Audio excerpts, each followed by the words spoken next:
Hello, everybody. Welcome back to Squat Cobbler. I am Dr. Mike at Official Pagan on everything. And before I even throw it over to my glorious host here, make sure you guys like and subscribe. Make sure you comment. Make sure you tell us how great we are at all of this. And joining me as always. Boy, the material for a blooper reel continues to grow. I just that would probably never This be is my able to- warm up before the show. Yeah, but that's a problem. But I don't know. We'll see. Lots of beeps, I guess, even in the blooper stuff.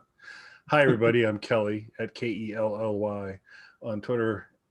I just didn't even know my last name.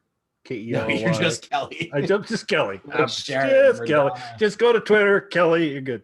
Kelly. Maybe you should go to KELLYTHUL on Twitter and Instagram. Although I'm sure at Kelly on Twitter is awesome too. But that's not me. So Kelly Joel. So Now look who's messing up their social media. yeah, I know you're rubbing off. You threw me, man. It's tough. But Well, goodness. Tonight we are here to talk about Kelly's favorite topic because it's tied to his favorite form of currency. So of course we're talking about Atari. Yes, right. The Atari. That's all. I'm totally invested. I have mountains of Atari tokens. Surrounding How me. difficult has this Dogecoin meteoric rise been for you, being an Atari token guy? I'm playing the long game. We all know there'll be little flits here and there and all that, but at the end of the day, the Atari token will rule them all.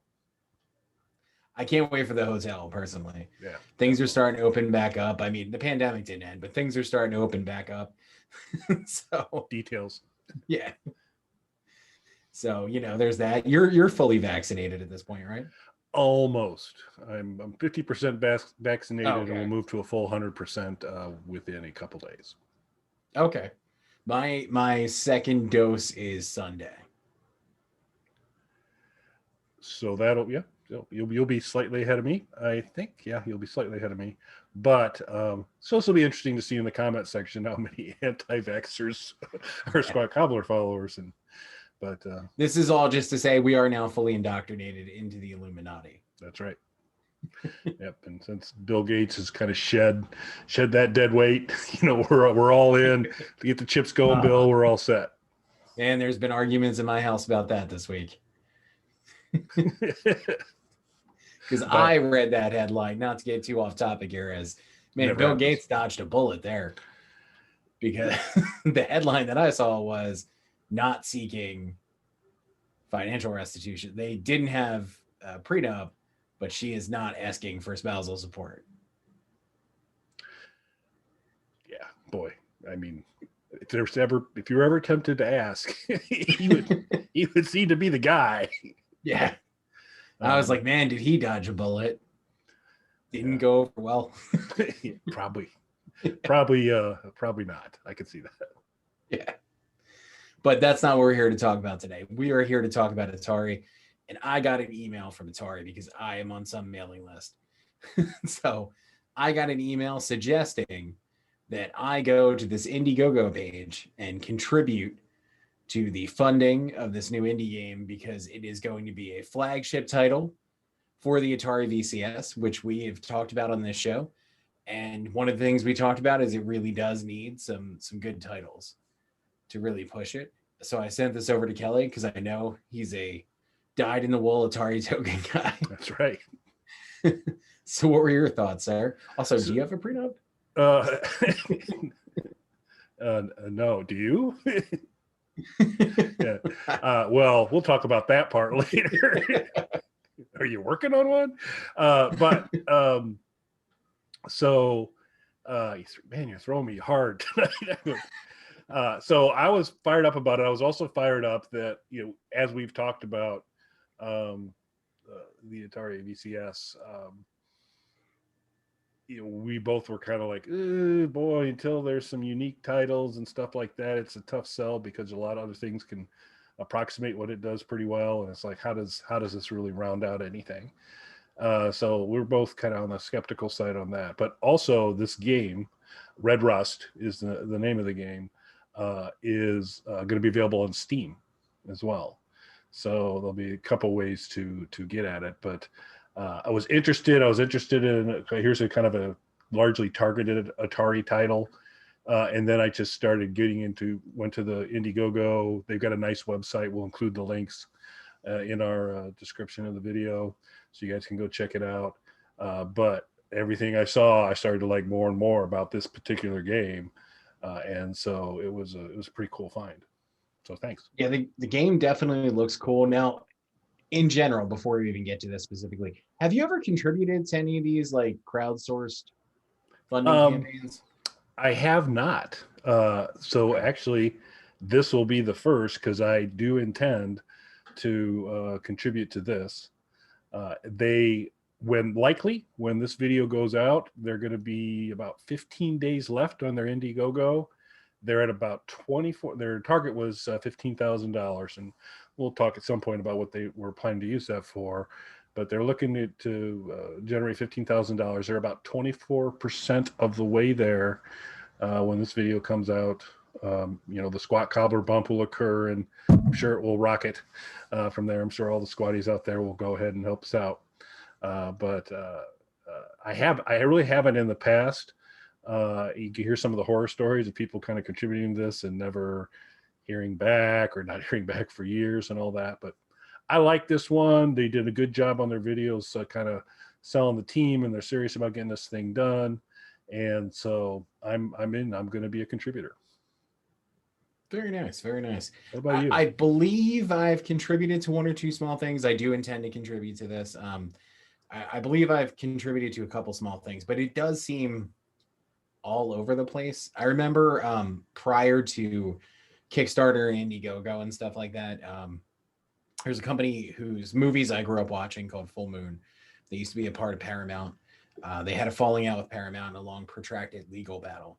When I was a kid, I was a huge fan of their things. And they used to go on, they were so big and had such a big following. They would go on tour, the movie studio, like a band would go on tour in the 90s.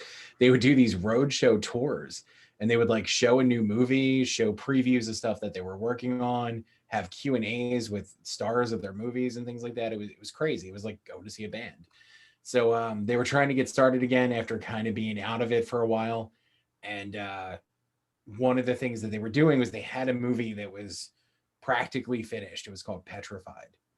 And this is pre-Kickstarter and all that kind of stuff. I was in college at the time, and they came around with this, and I was just finishing up college actually, and they had this movie. They finished a movie with Gary Busey, so they were promoting that, and they had this movie Petrified, and they shot everything, but they needed like a day or two of reshoots and some more post-production work done on it. And in order to raise the funds to do that, they were like, hey, we'll make it a part of the tour. Like, if you contribute to this, you get a credit in the movie. And again, pre-Kickstarter and all, like, people are used to that kind of stuff now. This was a very novel idea at the time. So being a big fan, having grown up on their movies, I was like, oh, this is cool. I'll get like a credit in their movie or anything like that. So I went there, contributed to it, did get a credit in that movie. I've never seen that movie. It's technically the first thing that I ever had a credit in. And I even, above and beyond that, as I'll explain in a second, got more involved in that movie, still never saw it. While I was there, I met the head of the studio, and I was like, oh, I'm a big fan of, you guys' stuff and all that. And I was like, hey, if there's ever a chance to work on a movie, let me know. He's like, oh, just give your information to my assistant or whatever. He was being nice. I was like, this guy's never going to contact me, and I understood that. I would never have taken it personally, but, they did get my information. I was like, I'll never hear from them again. And a couple months later, we're working on Evil Bong. So that's how that happened. And that movie that I ended up getting a credit on, they were like, hey, we're designing some ads and stuff for it. Why don't you make an ad for that movie? So I'm an executive producer of that movie and helped design ads and stuff. Never saw it. There you go. Never saw that movie. Petrified. And probably not available on Netflix, if I were to guess. It's on Amazon Prime. Oh, just a straight Prime, or do you got to fork out the troll? You used to have to pay for it. I believe you can just stream it on Prime now. I actually recently bought a DVD of it. I have never seen it. It's funny because there was a video store that was going out of business around here a long time ago, and they had a ton of copies of a few projects that I worked on. So they asked if I would come down and like sign some of them because they were just selling off their inventory. And I signed a bunch of copies of this movie and explained to them I've never seen this before. That's what I was doing. Is that how you signed it? I've never no seen idea this what movie. about. Yeah. Is it good? So recently I saw a copy for very cheap on DVD. So I was like, oh, I'm going to pick it up. Still haven't watched it, but I own a copy of it now. So that's a step forward. You own a copy and you could stream it. So there's really yeah, I could nothing stopping you from watching it. The closest I ever got was it was streaming on something, and I fast forwarded to the end to see my name. Then turned off. Just get to the end. Yeah. But from that point, I was always a big fan of this idea of involving the fans in it, because not just the way that it worked out for me, but in general, like if this is the content you want, take out the middleman and just deliver directly to the people who want it. Makes sense. So I've always been a big fan of this, and I always kind of follow different things. I haven't contributed to a lot though, because like you said, there's just tons of projects that go nowhere, or you never hear from. I mean, even in the gaming thing, we mentioned Paprium was a game that a lot of people contributed to and then didn't hear anything about for about 3 years, and out of nowhere got their cartridges in the mail a few months ago. So it's great that they got those, but that's much more common, I guess, than I'm willing to usually invest in. But I do think this is something I'm going to contribute to, and it's going to be available on Steam, like you said. So that's very cool too. Now, is this something that's going to, especially if you invest in it, maybe change your mind about investing in a VCS? No, I'm gonna go Steam route. So I think that'll probably be at this point. One good game's not going to kind of tip me over, and this does look extremely promising. There is a playable demo. So I'm going to kind of pull a mic here, and I haven't played it yet, but there is a playable demo for Windows that you can download to check it out. There's a lot of snippets of the gameplay footage in general. It's a combination shooter fighting game with platform elements to it. So, and in one of the videos we were talking about, said it's a definite retro feel in terms of the gameplay. Like Battletoads is a decent parallel, is one of the examples he gave, but a mix of different types of things. You get some platformer, you get some shooting, you get some fighting. So it kind of mixes it up quite a bit. There's time travel involved. And I'm a little murky, but I'm pretty sure your boss is Robot Stalin, which would be pretty interesting. So, but the graphics and stuff look fantastic on it. A really cool kind of cartoony artwork that just looks pretty slick. But yeah, this isn't going to tip me over to getting VCS, but we'll see I'll get the Steam copy for sure. And if now it'll be interesting because on the $30, like the $15 level, which is called Comrade, I believe, you're going to get some artwork, wallpaper for your phone, for your desktop, or etc. from the game, and it's a really cool looking game. So that'd be a nice little gimme there. At the $30 level, which is the one I'm kind of zeroing in on, you get the game, which I don't know if that means the Atari version, or can I say, give me a code for Steam? We'll have to see how that all plays out. But you get that, and you get it's a game plus OST. Any idea what OST is, Mike? Original soundtrack. Very good. I did not know that. It's also an Outlook file extension. In my research to go in, I said, why would I need Outlook file? That doesn't make sense, but a little bit further. And that's another cool thing about this game is there's a lot of guitar, as often in these types of game, a lot of pretty cool guitar work. And the guy that they've got doing that, he's a shredder. It's really good. And so you're going to get the soundtrack, which I think is going to be excellent. Probably playable on things other than the Atari, which would be good. So that part will be nice. So that $30 level looked pretty good to me. So yeah, that's kind of where I was looking to. I mean, don't get me wrong, being included as a character in the game would be interesting, but that price point's pretty high. Yeah. Yeah, I think just having the game's good enough. And there's some posters that you go up a little bit further before you get to game inclusion, and that's I think it's 60. And there's some posters and stuff you can get, but no, it looks good. So we're going to include all the stuff to their site, to their Indiegogo. You really need to take a look at this. It's a really fun looking game, and some folks that need a little bit right now. It's just Alex, Amon, and Olga seem to be the core group. They're doing it, and they're saying with a little bit of this dough, we can bring in, you got a programmer, you got a 3D modeler, and kind of the production design guy. And so they're going to actually, bring in a little bit of help to actually finish the game. I think it's definitely worth it. We really encourage you to, right after you've liked and subscribed, to go to the Indiegogo and give this a little bit of support and let them know it's part of the Squat Cobbler wave, the Squat Cobbler bump, and so they can understand the awesomeness that is the squat universe. Now, Kelly, if you were going to make a game, okay, so let's just say you're making a game, you're building your Indiegogo for the game. What are some of the perks you would offer for the Kelly Tool game? So we don't prepare for these shows, folks. So I've got to kind of think on my toes here a little bit. I think probably number one, a night at your house. So I'd say, probably at the $10 level, say $10, you can go stay with Mike. So I think that'll be good, and I should probably generate a little bit of traffic that way. $20, you can stay at Mike's house 2 days. Some of those things. So I think I'm going to run with that a lot. Then probably somewhere in there have Vex will throw you a party. So we'll kind of do something there. And then if I get my 3D printer working, maybe somewhere in there we'll say, we'll give you a little 3D prints of the characters. So, but mostly people staying at your place would be my angle. I am hesitant to ask, but I must.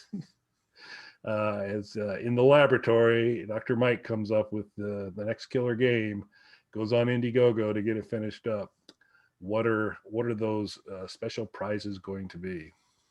I don't know. This is something I've been thinking about recently. I would love to try and do one of these campaigns to see how it would play out. Not necessarily because I would want to rely on that to finance something, but just more as a way to push something to the next level, like to get extra money to push it to the next level, and then offer something insane in return for that. So we've talked on here, Josh Freese, who is the drummer for Devo and has played on a lot of other records, Guns N' Roses records and Sublime and Weezer and different things like that. And I think is touring, well, pre-pandemic was touring with Sting. One of the things he's known for is doing these sorts of campaigns with absolutely insane perks that you can get for them, including him joining your band for a week. Was one of them. You could go on tour, he would be in the studio, whatever it was, for like a week. He'd fly out and be in your band for that week. Another one was like going bowling with Devo, being on the cover of his album, him writing a song about you. I mean, just really over the top. And they were high price point items. Like, don't misunderstand. These weren't $5, $10 contributions. These were pretty steep price points, but they were really crazy over the top stuff. And that always has me thinking, like, what would be like some insane things value wise though, too, that we could offer for something like that. Matching tattoos with Kelly. Yeah, there you go. I knew the tattoos were going to come in there. That was going to be a game plan, but we'll have to think about that. But yeah, we'll have to first of all come up with something noble enough for Squat Cobbler to go after in an Indiegogo funding, and then come up. It'll be nice, but it would want to be at a very high price point. But I will stick on my plans that the price points for people to stay at your place are going to be super low, very easy to attain. So you're gonna meet a lot of new people. It'll be great.